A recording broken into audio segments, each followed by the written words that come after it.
नमस्कार, मी शारदा सगट सखी शारदा या चॅनलमध्ये तुम्हा सगळ्यांचं खूप खूप मनापासून स्वागत करते। थंबनेल बघून तुमच्या लक्षात आलंच असेल की आजचा व्हिडिओ कशावरती आहे। तर आजच्या व्हिडिओमध्ये गावरान पद्धतीने बनवलेलं लोणचं दाखवलेलं आहे। तर तुम्ही व्हिडिओ शेवटपर्यंत नक्की बघा। चॅनलवर नवीन असाल तर प्लीज माझ्या चॅनलला सबस्क्राइब सुद्धा नक्की करा। तर व्हिडिओला सुरुवात करूया। गावाकडे आम्ही ह्या लोणच्याच्या कैऱ्या घेतल्या होत्या। तर ह्या लोणच्याच्या कैऱ्या साधारणपणे 6 डझन इतक्या ह्या कैऱ्या आहेत। मला तर काही त्याच्यातलं बार्गेनिंग वगैरे करता येत नाही। मग आत्यांनी मात्र ज्या आजोबांनी कैऱ्या आणल्या होत्या त्यांच्याशी बार्गेनिंग करून या कैऱ्या खरेदी केल्या। नाही 5 रुपये काय होत नाही, राहू द्या। मी 5 बनान कमी केलं नाही 5च कमी करा की अजून। कैऱ्या घेतल्यानंतर सगळ्यात आधी त्या मोठ्या पातेल्यामध्ये पाणी घालून त्याच्यामध्ये या कैऱ्या धुण्यासाठी ठेवल्या।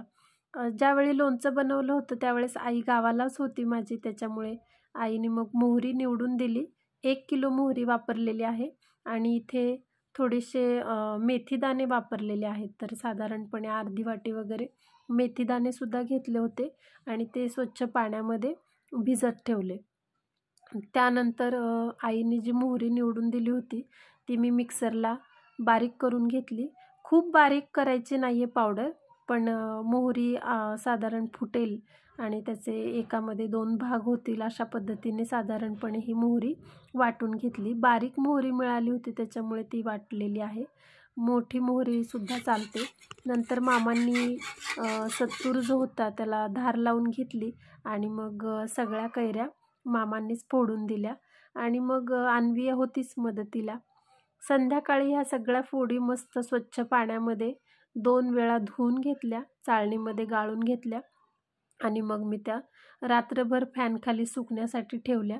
तर पाण्याचा अंश याच्यामध्ये अजिबात राहता कामा नये, लोणचं खराब होतं। त्यामुळे सगळ्या फोडी ह्या छान सुकवण्यासाठी एक पदरी करून टाकल्या।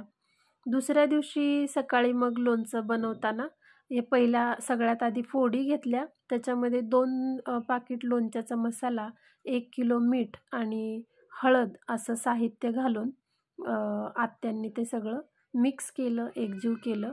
1 किलो मोहरीची डाळ इथे वापरलेली आहे।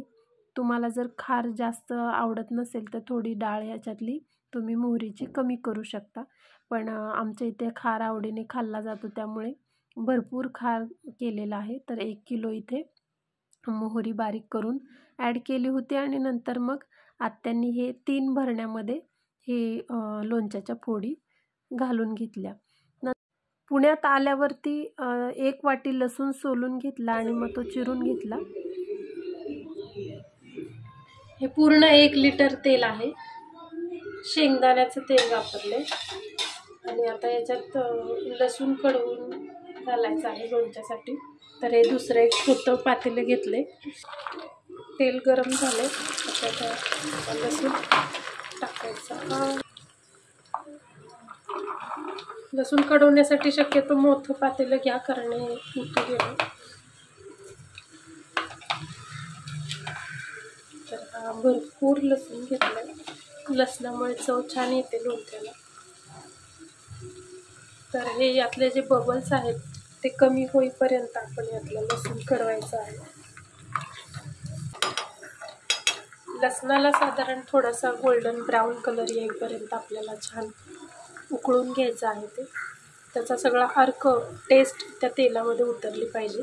शेंगदाणे तेलामुळे लोणच्याला खूप छान चव येते।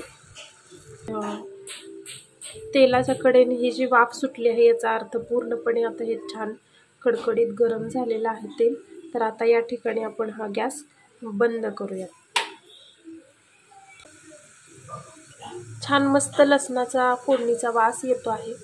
तर असा हा मस्त खमंग वास आणि त्याची चव हे दोन्ही सुद्धा त्या लोणच्यामध्ये मस्त उतरतं। मस्त कलर आलेला आहे। आता यापेक्षा पलीकडे जास्त न करपवता आता गॅस बंद करते आणि हे लसणाचं तेल आणि हे तेल दोन्ही पूर्णपणे थंड होण्याकरता ठेवून द्यायचं आहे। याला सुद्धा छिद्र आहेत ज्याच्यामुळे वाफ कोरडी जाणार नाही आणि छानपैकी थंड होईल. काल मिस्टरांनी बाजारातून ही एक बरणी आणलेली आहे लोणच्यासाठी. माझ्याकडे लोणच्याची बरणी नव्हती म्हणून मग ही लोणच्याची बरणी खास खरेदी केलेली आहे.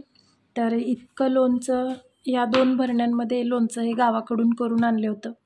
मग ते सुकं आहे अजून, त्याच्यामध्ये तेल घातलेलं नाही म्हणून मग आता शेंगदाण्याचं तेल घालायचं आहे. शक्यतो लोणच्यामध्ये कधी स्टीलचा चमचा वापरू नये म्हणून मी हा एक सिरॅमिकचा मोठा माझ्याकडे चमचा आहे तो हलवण्याकरता वापरणार आहे.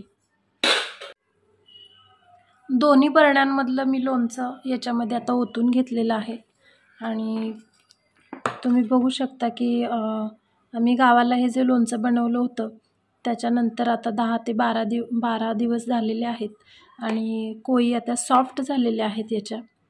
ह्याच्या जे लोणच्याच्या फोडी आहेत त्या बऱ्यापैकी आता बघा सॉफ्ट झालेल्या आहेत.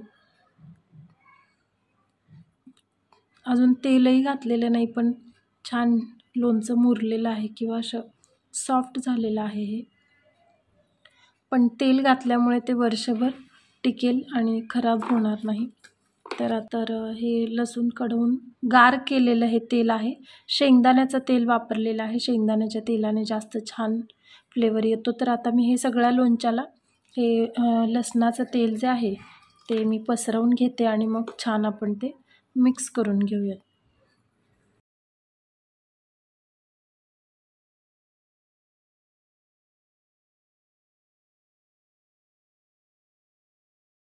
लसणाचं जे तेल होतं ते सगळीकडे मस्त मिक्सअप करून घेतलेलं आहे.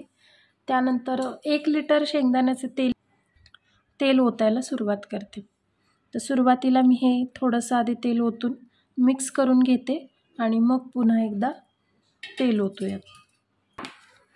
मला स्वतःला ते लोणच्यातलं जे तेल असतं ते भातावर खायला, खार आणि ते तेल असं एकत्र भातावर खायला खूप आवडतं.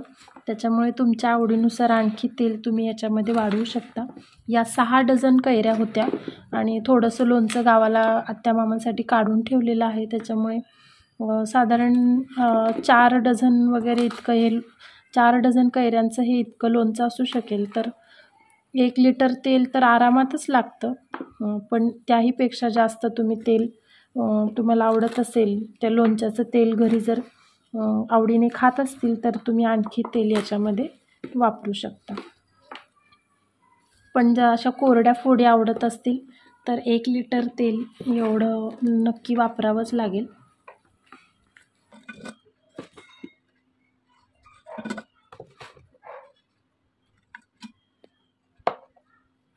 तर अशा पद्धतीने पूर्ण जेवढं जमेल तेवढं या बरणीमध्ये मी आता लोणचं टाकून घेतलेलं आहे. तुम्हाला जर आवडत असेल असंच कोरडं लोणचं तर असंच ठेवू शकता. अदरवाईज याच्यामध्ये मी तर थोडंसं तेल याच्यामध्ये नंतर आणखी घालून ठेवणार आहे म्हणजे खराबही होणार नाही आणि मला स्वतःला ते लोणच्याचं तेल भातावर खायला खूप आवडतं. त्यामुळे मी याच्यावरती आणखी तेल घालून मग ही बरणी स्टोअर करणार आहे. तर हे कडेला थोडंसं लोणच्याचा खार लागला आहे. तो नंतर टिश्यू पेपरने पुसून मग हे त्याचं झाकण लावणार आहे. या झाकणालासुद्धा थ्रेड्स आहेत त्याच्यामुळे छान हवाबंद राहू शकेल हे लोणचं. झाकण लावून हे लोणचं आता स्टोअर करणार आहे. तर सगळं लोणचं काही याच्यामध्ये मावलं नाही पण हे काही लोणचं उरलेलं आहे. तर तसंही काही जणांना हे मला लोणचं टेस्टसाठी शेअर करायचंच आहे. फायनली लोणचं तयार झालेलं आहे आणि ते या बरणीमध्ये स्टोअर केलेलं आहे. या बरणीमध्ये भरण्याच्या आधी बरणी स्वच्छ धुवून वाळवून घेतली. तुम्हाला आवडत असेल तर असं आत्ता जसं कोरडं लोणचं तुम्ही बघितलं तसं लोणचं तुम्ही ठेवू शकता. अदरवाईज त्याच्यामध्ये आणखी थोडं तेल घालू शकता. तुम्हाला जर खार आणि तेल असं जर आवडत असेल खायला एक्स्ट्रा तर ते सुद्धा तुम्ही घालू शकता. अदरवाईज हे अशा पद्धतीने सुद्धा तुम्ही स्टोअर करून ठेवू शकता. गावरान पद्धतीने बनवलेलं हे गावरान लोणचं तुम्हाला कसं वाटलं कमेंट करून नक्की सांगा. व्हिडिओ आवडल्यास चॅनलला सबस्क्राईब करा आणि अशाच नवनवीन व्हिडिओ बघण्यासाठी प्लीज माझ्या चॅनलला सपोर्ट करत राहा. लाईक करत राहा, शेअर करत राहा, कमेंट करत राहा. व्हिडिओमध्ये काही चुकत असेल तर ते देखील कमेंटद्वारे नक्की कळवा. तुमच्या कमेंट्सची मी वाट पाहीन.